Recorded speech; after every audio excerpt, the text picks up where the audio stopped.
प्यारे विद्यार्थियों, आज हम कक्षा 12वीं की पाठ्यपुस्तक शाश्वती भाग 2 के चतुर्थ पाठ कर्म गौरवम का अध्ययन करेंगे। प्रस्तुत पाठ महर्षि वेदव्यास द्वारा विरचित श्रीमद् भगवत गीता के द्वितीय एवं तृतीय अध्याय से लिया गया है। इसमें कर्म के महत्व एवं कुशलता का चित्रण किया गया है। प्रथम श्लोक में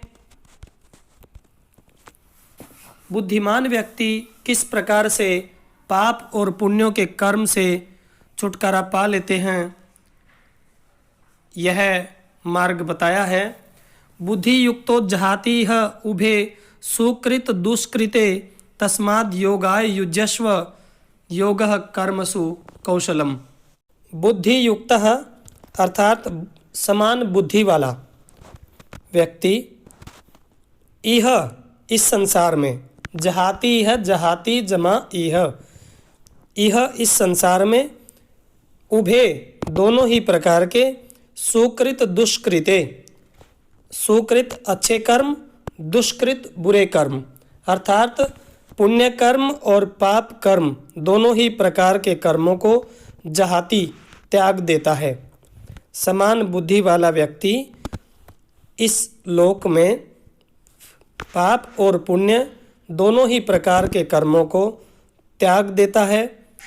तस्मात् योगाय युज्यस्व, तस्मात् इसी कारण से, योगाय योग के लिए, युज्यस्व लग जाओ, योगः कर्मसु कौशलम, कर्म में कुशलता ही योग है। यहाँ योग शब्द का जो अर्थ लिया गया है वह है कर्म बंधन से छूटने का उपाय।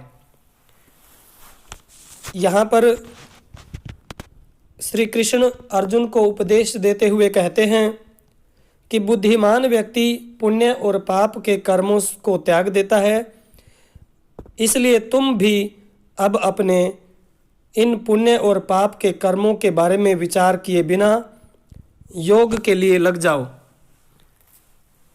योग क्या है ऐसा समझाते हुए श्री कृष्ण जी कहते हैं कि कर्म में कुशलता को ही योग कहते हैं और अपने कर्म में निरंतर अगर लगे रहते हैं, निष्काम भाव से यदि कर्म करते रहते हैं तो कर्म बंधन से छुटकारा मिल जाता है। इसी को योग कहते हैं। नियतम कुरु कर्म त्वं कर्म ज्यायो हि अकर्मणः शरीर यात्रापि च ते न प्रसिद्धयेद अकर्मणः।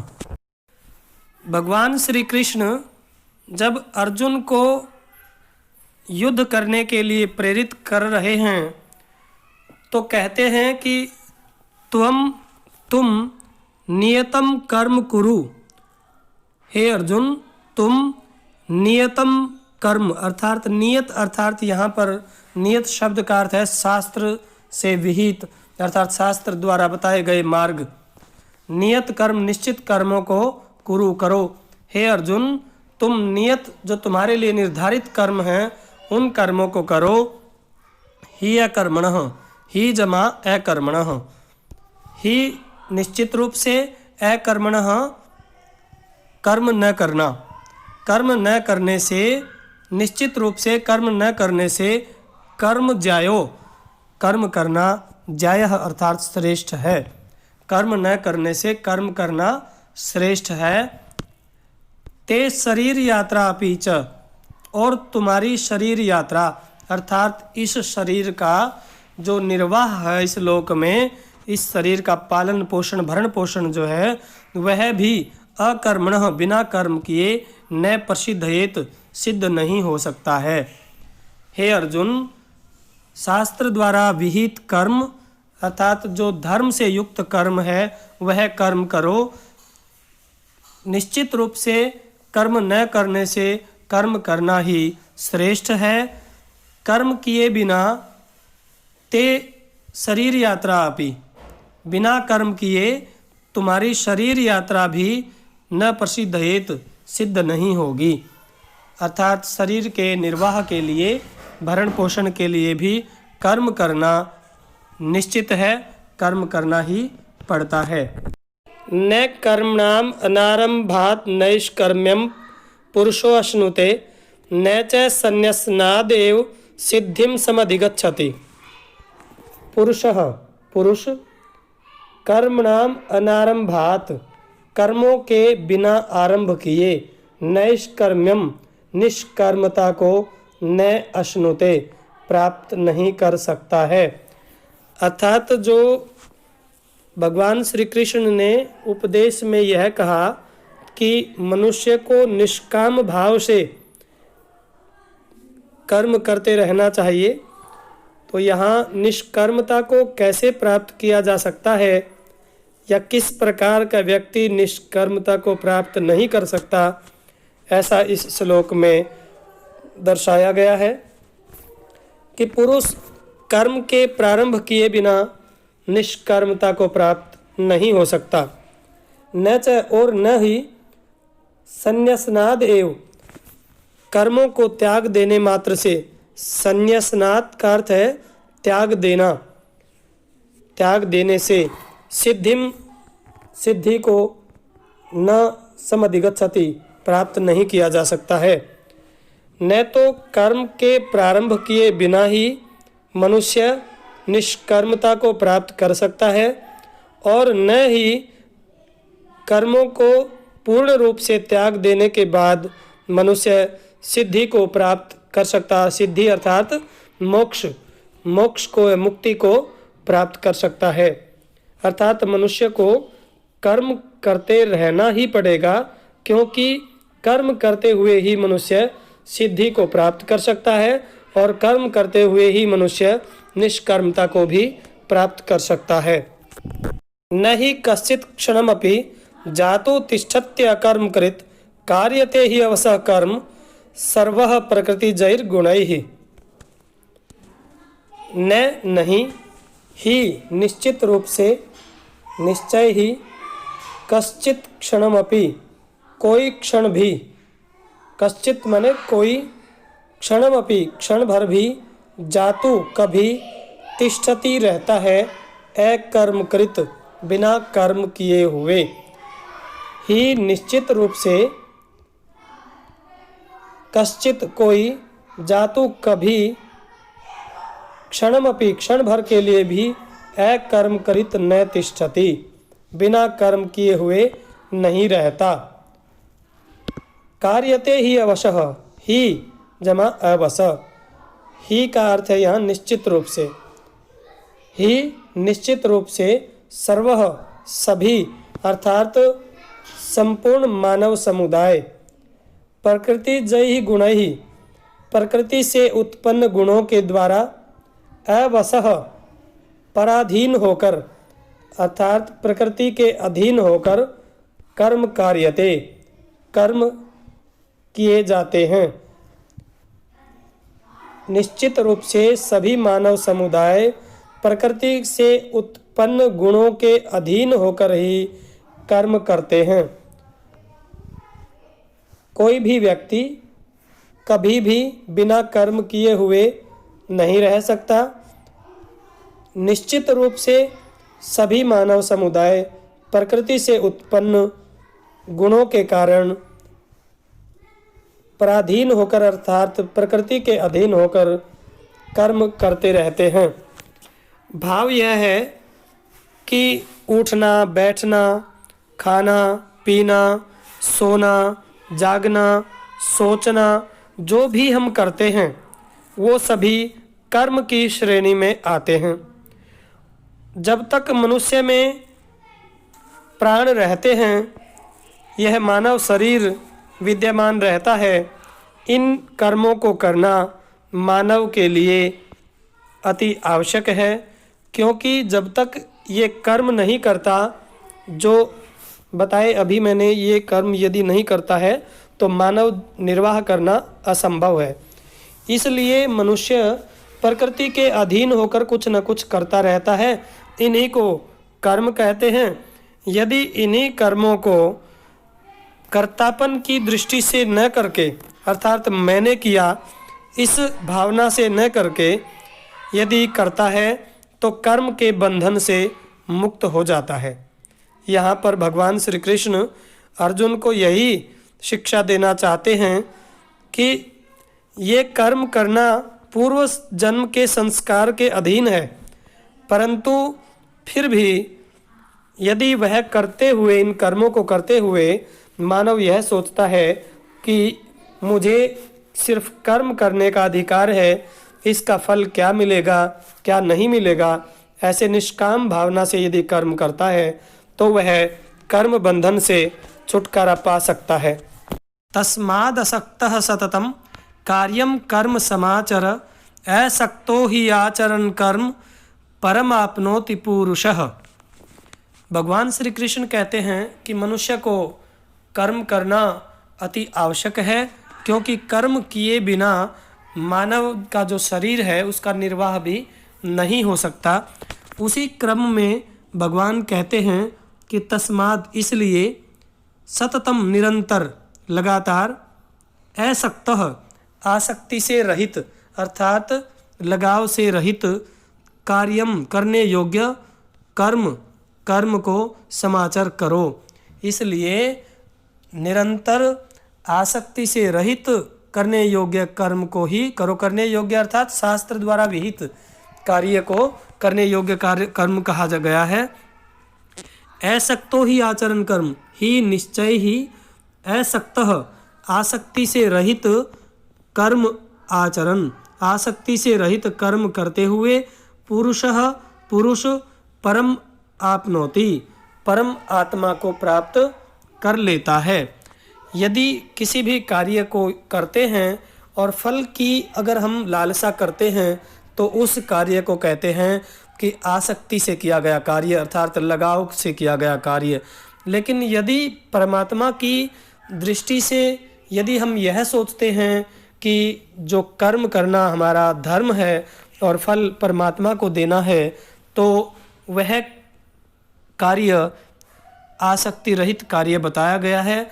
और इस श्लोक में भगवान श्री कृष्ण अर्जुन को यही कहते हैं कि तुम कोई भी कार्य करते हो तो आसक्ति रहित होकर कार्य करो। यदि कोई पुरुष कोई व्यक्ति लगाव से रहित कार्य करता है कर्म करता है तो वह लगाव रहित कर्म को करते हुए परमात्मा को प्राप्त कर लेता है।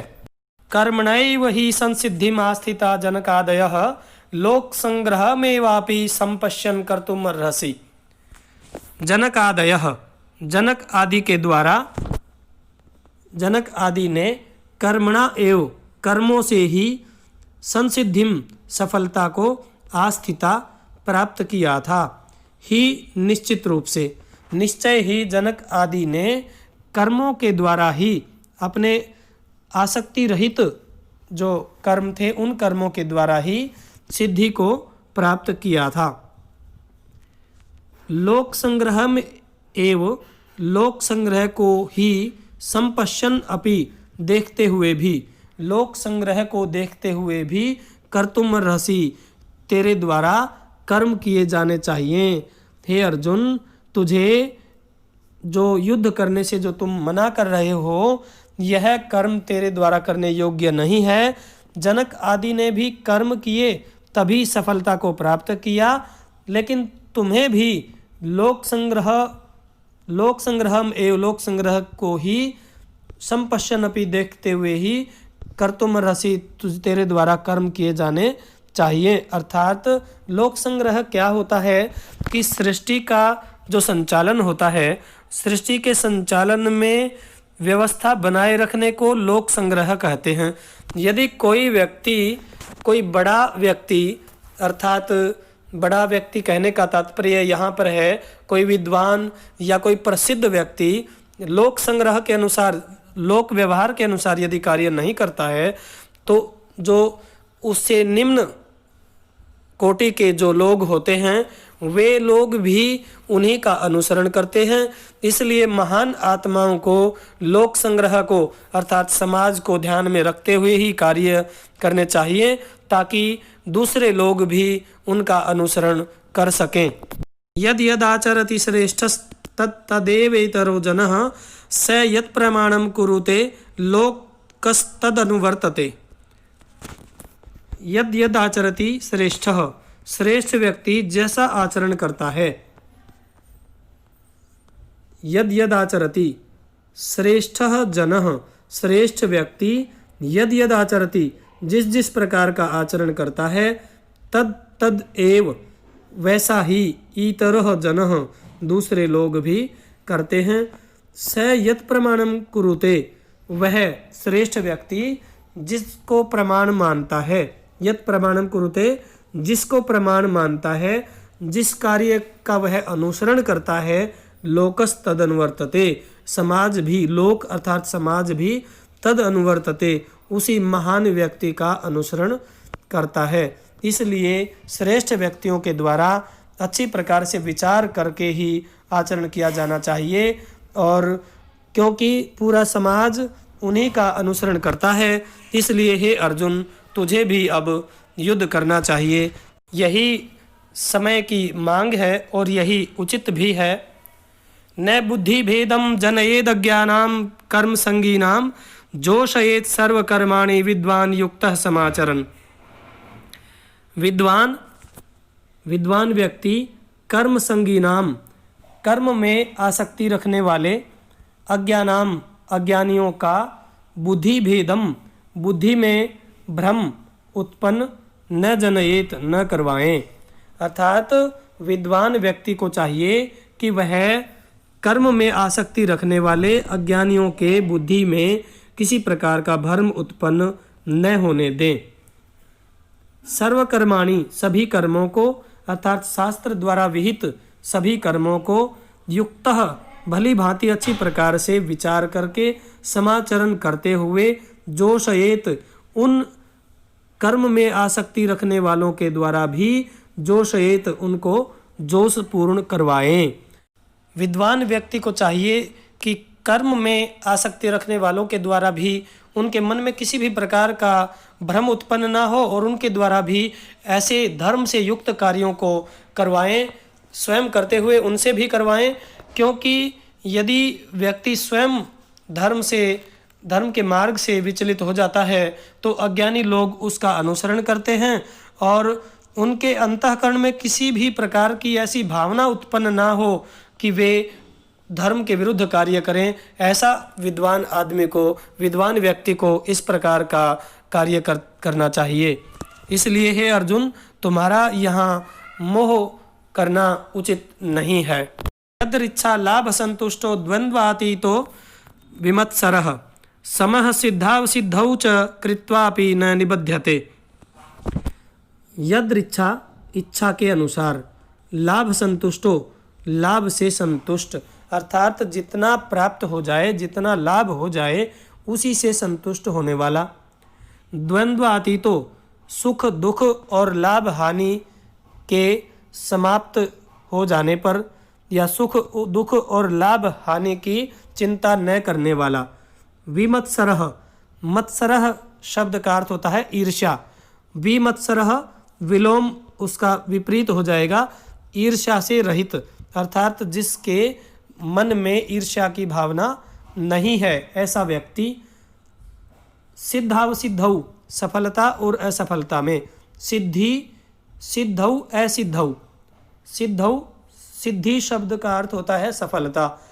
सिद्धौ सप्तमी का एक वचन है, सिद्धि में अर्थात सफलता में, असिद्धौ असफलता में, समः समान दृष्टि रखने वाला, अर्थात सफलता और असफलता में एक जैसे व्यवहार वाला। कृत्वापि कर्मों को करते हुए भी, शास्त्र विहित कर्मों को करते हुए भी, न निबध्यते उन कर्मों से बंधता नहीं है।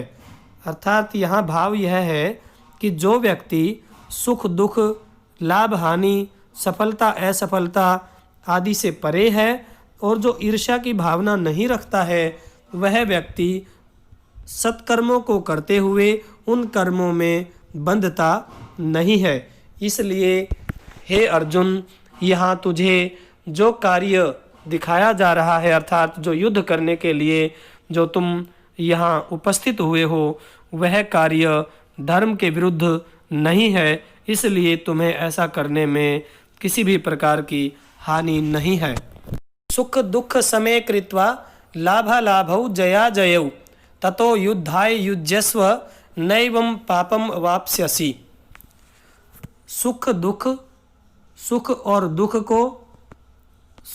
दुख को लाभालाभौ लाभ और हानि को, जया जयौ जय और पराजय को, समय कृत्वा एक समान मान करके, सुख दुख लाभ हानि जय पराजय को एक समान मान करके, ततः उसके बाद युद्धाय युज्यस्व युद्ध के लिए लग जाओ।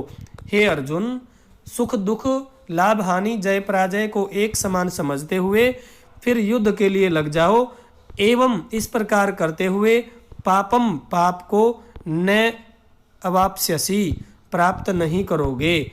अवाप्स्यसि माने प्राप्त करना। अगर ऐसा करके युद्ध करते हो तो फिर तुम पाप को प्राप्त नहीं करोगे, अर्थात पाप के भागी नहीं बनोगे। इस प्रकार के जो सुख दुख लाभ हानि और जय पराजय को एक समान समझते हुए पाप उसके साथ लिप्त नहीं होता है। नाश्रितः कर्मफलम कार्यम कर्म करोति यः स सन्यासी च योगी च न निरग्निर्न चाक्रियः। कर्मफलम अनाश्रितः, यह जो व्यक्ति कर्मफलम अनाश्रितः कर्मफल के आश्रित नहीं है, अर्थात कर्मफल में आसक्ति की भावना नहीं रखता है, कार्यम करने योग्य कर्म करोति कर्म करता है, अर्थात शास्त्र द्वारा विहित कर्मों को करता है। स सन्यासी वह सन्यासी होता है, स च योगी और वही योगी होता है। न निरग्निर न चाक्रिय, अग्नि को त्यागने वाला और क्रियाओं को त्यागने वाला योगी या सन्यासी नहीं हो सकता। अर्थात जो व्यक्ति कर्मफल के प्रति आसक्ति की भावना न रखते हुए करने योग्य कर्मों को करता है वही सन्यासी होता है और वही योगी होता है। अग्नि को त्यागने वाला और कर्मों को त्यागने वाला व्यक्ति योगी नहीं हो सकता। भाव यह है कि केवल वही व्यक्ति सन्यासी तथा योगी है जो कर्म के फल की इच्छा किए बिना करने योग्य सभी कर्मों को करता है।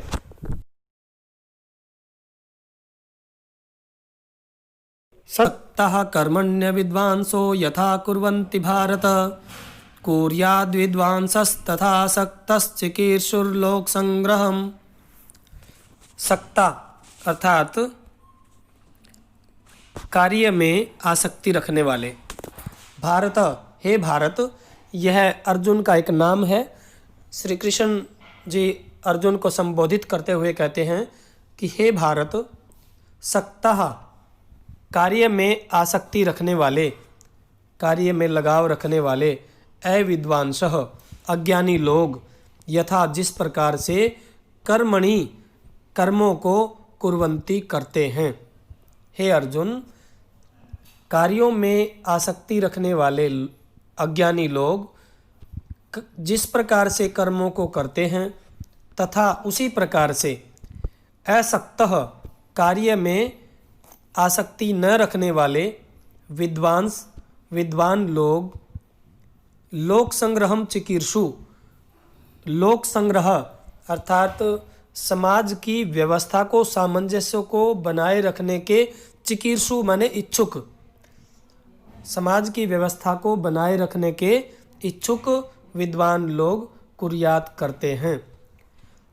अर्थात जिस प्रकार से अज्ञानी कार्यों में आसक्ति रखने वाले लोग कार्यों को करते हैं उसी प्रकार से विद्वान लोग भी लोक संग्रह को अर्थात समाज की व्यवस्था को बनाए रखने के इच्छुक कार्यों को करते हैं। यहाँ भाव यह है कि ज्ञानी तथा अज्ञानी दोनों प्रकार के व्यक्ति कर्म करते हैं। जहाँ अज्ञानी व्यक्ति स्वार्थ की भावना से कर्म करता है, वहीं ज्ञानी व्यक्ति लोक कल्याण की भावना से कर्म करता है। इसलिए श्री कृष्ण अर्जुन को उपदेश देते हुए कहते हैं कि तुम भी लोक कल्याण के लिए कर्म करो। कर्मण्येवाधिकारस्ते मा फलेषु कदाचन मा कर्मफल हेतुर्भुर्मा ते संगोऽस्त्व कर्मणि। भगवान श्री कृष्ण अर्जुन को कहते हैं कि हे अर्जुन, ते तुम्हारा कर्मणि एव कर्म में ही अधिकार है।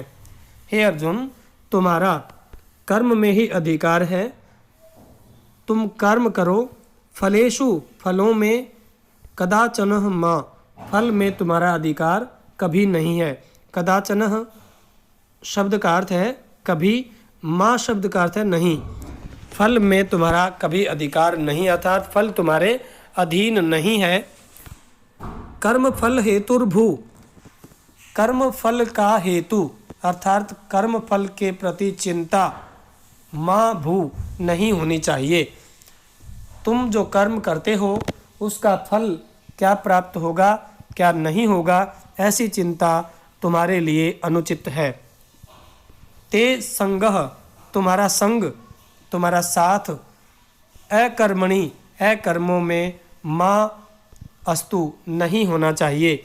कि हे अर्जुन, ऐसा भी नहीं है कि फल अगर प्राप्त नहीं होगा तो तुम फल की इच्छा को ध्यान में रखते हुए कर्म नहीं करो, ऐसा भी नहीं होना चाहिए। अर्थात तुम्हें कर्म भी करते रहना चाहिए।